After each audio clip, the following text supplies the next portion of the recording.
So with the brushes, what this is I take on a pipe, I heat up the pipe, and then I gather clear glass from my furnace, which is 2100 degrees, with molten clear glass in it.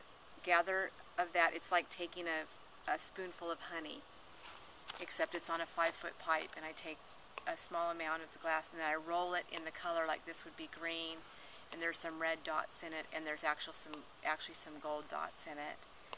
And then I heat that up, and then I hang the pipe, and I take tools, these sort of fluted, well, I don't know what they're called, crimps, and I hold that, and then I shape the glass. I sculpt it from a hanging pipe, and then I sculpt it with the two tools in my hand like that. And then I crack it off into an annealer, and the annealer takes it from 900 degrees to 700 degrees overnight. And then in the morning I come in, and then this is an actual paintbrush handle that I used, and then I glue the glass brush in there, and then they're all signed. I sign them. Cool.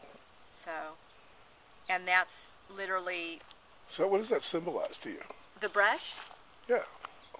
You know, what happened was my friend who's a painter, Christine Brennan, she's got a bunch of paintings in there that she's given me, and we always give each other really neat birthday presents. And I thought, geez, what am I going to give for Chris? It's her birthday coming up. This was years ago. And I'm like, duh, paintbrush. She's a painter. So I made her a glass paintbrush. And it was just one that I made for her. It was just her present, you know. And then everybody saw him at a show. And then the next thing you know, my next show, I had all these paintbrushes hanging up for sale, and everybody was buying it. They are an item that sells. So I told Chris, I'm like, really, yours was the original? Gotta hold it by these strings so they can see the paint. Okay, like turn that. Turn it a little bit. Turn it. Like this? Yeah, so we can see the brush. Yeah. See. Okay, There here, you let go. me That's get perfect. That's perfect. Let me get it so it'll spin more. That's perfect. Just like that. Yeah.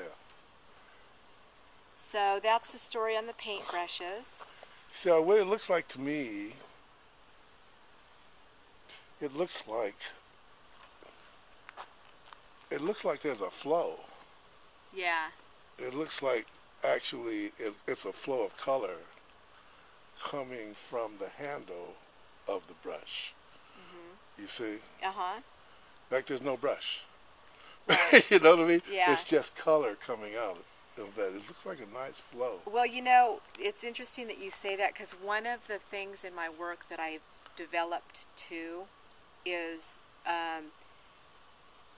because when I'm working with molten glass, it's fluid, it's Right. a liquid. And so you'll see with a lot of my vases and things, I try to capture the fluidity in the static piece. Mm-hmm. Because in the moment, like I was telling you, if I have anything else on my mind, these pieces don't turn out. So, you know, how many times am I have people at the studio watching me blow glass when I'm really into these pieces?